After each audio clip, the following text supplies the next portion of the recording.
उस्मानाबाद मधली एक दगड फोडणारी महिला होती. तर त्या महिलेला जटा बऱ्याच दिवसाच्या होत्या, 10-15 वर्ष जटा होत्या आणि ती आपल्या भावाकडे ढेबेवाडीमध्ये आली. ढेबेवाडीला आल्यानंतर तिच्या भाचरं होती म्हणून आपण, तर त्या मुलं आणि मुली हे सगळे विज्ञान मंडळातले आणि इतर शाळेच्या संबंधित असल्यामुळे त्यांनी अटच घातली की या रक्षाबंधनाला तू राखी बांधायची तर डोक्याला जटा नाही नसल्या पाहिजे.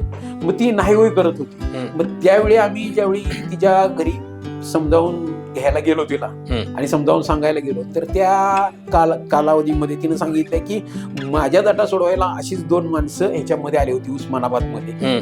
मी झोपडपट्टीमध्ये राहते आणि मग आली होती आणि त्यांचे दोघांचे डोळे गेलेले त्यांनी जटाकडे बघितल्यामुळे, जटाला हात घालणार म्हटल्यानंतर. म्हटलं ठीक आहे. माझ्या बरोबर जे मित्र होते आमचे ओहळ, त्यांना म्हटलं तुमचा भाऊ तिथं पोलीस स्टेशनला आहे उस्मानाबादला, त्याला फोन करा तुम्ही आणि खरंच ही घटना घडलेली आहे का आपल्याला विचारायचं आहे. आम्हाला माहिती आहे की आमचे डोळे जाणार नाहीत किंवा या घाणीमध्ये राहणार नाही. मग त्या बाईनं जरा सटपटली ती आणि परत म्हटली नाही ना तसं काही तसं झालं नव्हतं, तुम्ही काही फोन लावू नका. आणि मग ती जटा सोडवून घ्यायला तयार झाली. आणि त्या जटा सोडवल्यानंतर या बाईचं असं वैशिष्ट्य की जटा सोडवल्यानंतर 2-3 वर्षानंतर जटा असणाऱ्या एका बाईला ती परत घेऊन आली होती.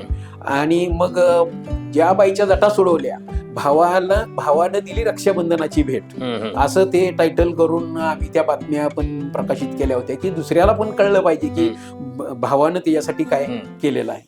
पूर्ण व्हिडिओ पाहण्यासाठी महाराष्ट्र दिनमानच्या YouTube चॅनेलला व्हिजिट करा.